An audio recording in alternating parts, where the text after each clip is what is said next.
Hello everyone, welcome to my YouTube channel. आज हम मुद्रा शास्त्र या न्यूमिस्मेटिक्स के बारे में बात करेंगे। तो शुरू करते हैं। मुद्रा शास्त्र सिक्कों के अध्ययन को कहते हैं। सिक्कों की जो हम स्टडी करते हैं, कॉइन्स की जो स्टडी करते हैं हम, उसको हम न्यूमिस्मेटिक्स कहते हैं।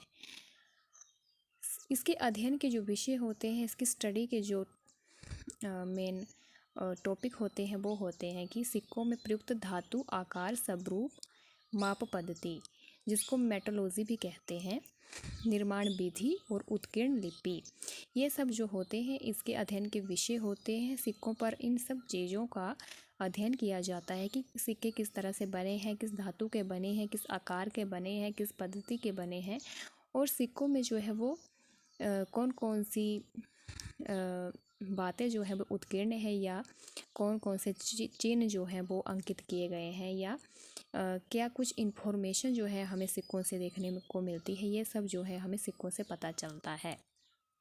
तो इसको हम न्यूमिस्मेटिक्स या मुद्रा शास्त्र कहते हैं। अब बात आती है कि मुद्रा निधि क्या होती है।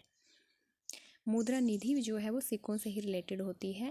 जिस स्थान पर हमें सिक्कों का बहुत बड़ा ढेर प्राप्त होता है उसको हम मुद्रा निधि कहते हैं। मुद्रा निधि जो है वो काफ़ी समय से जो है वो देखी जा रही है। भारत के अलग अलग क्षेत्रों में जो है वो सिक्कों की मुद्रा निधियाँ जो है वो मिलती हैं, जिससे हमें उस दौर के इतिहास के बारे में जानकारी जो है वो मिलती है कि किस शासक से ये सिक्के जो है वो रिलेटेड हैं। और जहाँ भी ये सिक्के मिलते हैं तो इससे ये अनुमान लगता है कि उस शासक का जो है वो प्रशासन में अच्छी पकड़ थी, और उसने जो है अपने साम्राज्य को इतना विस्तृत किया हुआ था कि उसके सिक्के जो हैं वो भारत के अलग अलग क्षेत्रों से मिल रहे हैं। जिस भी क्षेत्र से किसी भी शासक के सिक्के मिलते हैं तो उससे हमें यही पता चलता है कि उसने अपने क्षेत्र को या अपने साम्राज्य को काफ़ी बढ़ाया हुआ था। अब बात करते हैं कि भारतीय सिक्कों का इतिहास क्या है। जैसे कि ऋग्वेद में सिक्कों के बहुत से नाम दिए गए हैं, जैसे कि निष्क, सुवर्ण, शतमान, पाद आदि शब्दों का जो है वो प्रयोग देखने को मिलता है। 6ठी शताब्दी ईसा पूर्व में नगरीकरण और व्यापार का जो है वो काफ़ी विस्तार होता है, नए नगरों का उदय होता है या नए राज्यों का उदय होता है। तो इससे भी जो है वो सिक्कों के बारे में जो है जानकारी मिलती है, क्योंकि व्यापार वाणिज्य में वृद्धि होगी या कोई भी परिवर्तन आता है तो उसमें धन का जो है वो महत्वपूर्ण योगदान होता है। तो इससे सिक्कों के प्रचलन के बारे में भी हमें जानकारी मिलती है। अष्टाध्यायी और बौद्ध ग्रंथों में भी हमें सिक्कों के नाम मिलते हैं, जैसे काश्यापर्ण, निष्क, शतमान, पाद, विशतिक, सुवर्ण जैसे शब्दों का प्रयोग जो है वो सिक्कों के लिए होता था, कि ये सब जो नाम होते थे वो सिक्कों के होते थे। लेकिन निष्क जो होता था, वैदिक समय में ऐसा माना जाता है कि वो एक सोने का हार होता था, गले का आभूषण होता था, उसको भी निष्क कहते थे। लेकिन कुछ मामलों में इसको या कुछ स्टडीज़ में इसको जो है वो सिक्का भी बोला हुआ है कि ये सिक्का ही था। लेकिन ऋग्वैदिक समय में जो है वो निष्क हार भी होता था, और बाकी जो नाम दिए गए हैं ये सब जो है वो सिक्कों के लिए ही प्रयुक्त होते थे।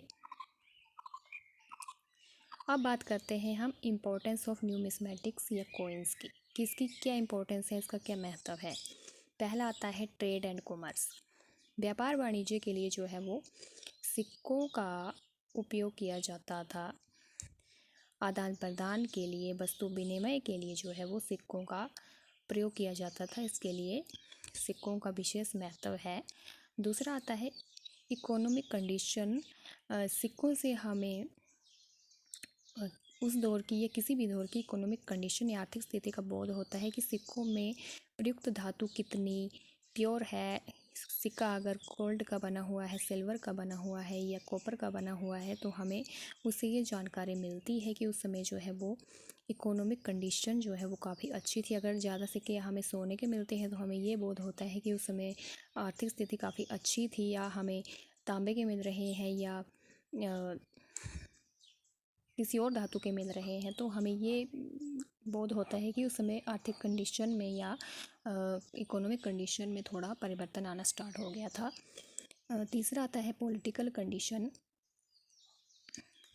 कोई भी अगर हमें सिक्के या मुद्रा निधि हमें किसी भी स्थान से प्राप्त होती है, या हमें भारत के अलग अलग क्षेत्रों में जो है बहुत सी मुद्रा निधियाँ प्राप्त हुई हैं या हो रही हैं, तो हमें उससे ये अनुमान लगता है कि उस शासक या उस साम्राज्य का विस्तार जो है वो उस जगह तक हुआ था, और जो शासक वर्ग थे उसने अपने साम्राज्य को बढ़ाने के लिए काफ़ी योगदान दिया था। इसलिए वो जो मुद्रा निधियाँ मिलती है, या सिक्का कहीं भी किसी भी स्थान पर जो है वो किसी साम्राज्य का या राजा का मिलता है, तो उससे हमें ये बोध होता है कि वो जो शासक था वो काफ़ी शक्तिशाली था और उसने अपने साम्राज्य का काफ़ी विस्तार भी किया हुआ था। फोर्थ है रिलीजियस कंडीशन। धार्मिक स्थिति की भी जो है वो हमें इससे जानकारी मिलती है। जैसे किसी के सिक्कों पर जो है वो हमें कोई देवी देवता का अंकन मिलता है, या कोई मंदिर मिल रहा है, या कोई धार्मिक चिन्ह हमें जो है वो सिक्कों पर अंकित किया हुआ मिलता है, तो हमें इससे ये बोध होता है कि उस समय जो है वो ये शासक या कोई साम्राज्य में जो है पर्टिकुलर कोई धर्म प्रचलित था, या इस देवी देवता की पूजा होती थी। जैसे फॉर एग्जांपल जो है जो कुषाण शासक थे, उन्होंने सभी धर्मों के देवी देवताओं को जो है अपने सिक्कों पर अंकित करवाया हुआ था। तो हमें उनसे ये बोध होता है कि वो सभी धर्मों की एक समान मानते थे, वो सभी धर्मों के प्रति जो है वो सहिष्णुता की भावना रखते थे। तो इस तरह से जो है वो रिलीजियस कंडीशन का पता चलता है। फिर आता है पर्सनैलिटी इन्फॉर्मेशन की किसी राजा का या किसी व्यक्ति की व्यक्तिगत इन्फॉर्मेशन भी हमें मिलती है। जैसे फॉर एग्जांपल समुद्रगुप्त ने, जो गुप्त वंश का शासक था, वीणा वादन करते हुए उसे दर्शाया गया है। तो इससे हमें ये पता चलता है कि वो अपनी व्यक्तिगत ज़िंदगी में या लाइफ में जो है वो संगीत का शौक़ रखता था, और उसे जो है वो संगीत उसका शौक़ था, साथ ही साथ वो उसको बहुत पसंद भी करता था। इसलिए जो है हमें उससे ये भी जानकारी मिल रही है कि जो शासक होते थे वो अपनी निजी ज़िंदगी को भी जो है वो सिक्कों में अंकित करवा देते थे कई बार। तो हमें इस तरह से भी जो है किसी की व्यक्तिगत जानकारी का भी जो है हमें सिक्कों से पता चलता है। तो ये था न्यूमिस्मेटिक्स के बारे में।